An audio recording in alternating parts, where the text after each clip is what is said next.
4. परमात्मा कहाँ है? परमात्मा कहाँ है? हसीद फकीर हुआ बलसेन। उससे मिलने कुछ और हसीद फकीर आए हुए थे। चर्च चल पड़ी, एक बड़ी दार्शनिक चर्च। परमात्मा कहाँ है? किसी ने कहा पूरब में, क्योंकि पूरब से सूरज उगता है।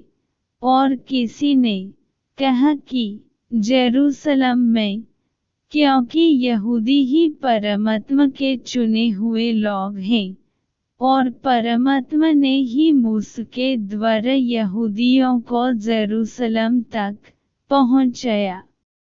जरूर परमात्मा जेरूसलम में होगा, जेरूसलम के मंदिर में होगा। और किसी ने कुछ जो जड़ और ऊंची दार्शनिक उड़ान भर सकते थे। उन्होंने कहा परमात्मा सर्वव्यापी है, सब जगह है। ये क्या बातें कर रहे हो? जेरूसलम की पूरब परमात्मा सर्वव्यापी है, सब जगह है। बलसेन चुपचाप सुनता रहा। बलसेन अद्भुत फकीर था। ऐसे ही जैसे पलटू, जैसे कबीर। सब ने फिर बलसेन से कहा आप चुप हैं, आप कुछ नहीं बोलते। परमात्मा कहाँ है? बलसेन ने कहा अगर सच पूछते हो तो परमात्मा वहाँ होता है जहाँ आदमी उसे घुसने देता है। बड़ा अद्भुत उत्तर दिया। तुम घुसने ही न दो तो परमात्मा भी क्या करेगा? तुम अपने हृदय में आने दो तो, मगर कौन उसके लिए क्षर खोलेगा? भक्ति जहाँ है वहाँ भगवान है। लोग पूछते हैं भगवान कहाँ है?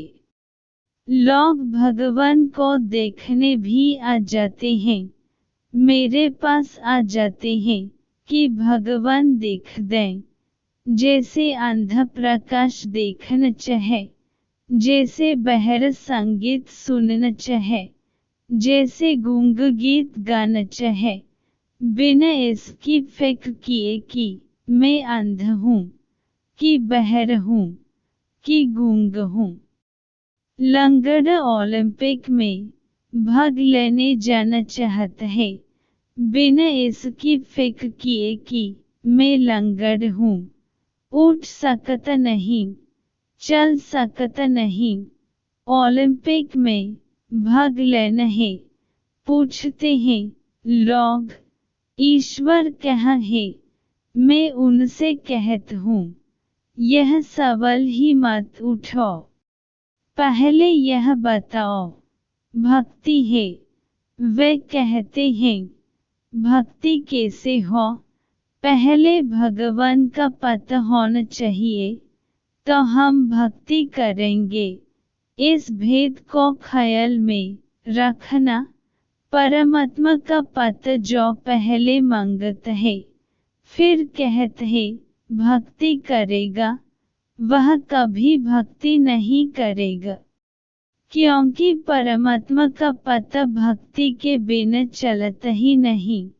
भक्ति की आंख ही उसे देख पाती है, भक्ति के हाथ ही उसे छू पाते हैं, भक्ति के लबालब हृदय में ही उसकी तरंग उठती है। जहाँ भक्ति है वहाँ भगवान है। ओशो।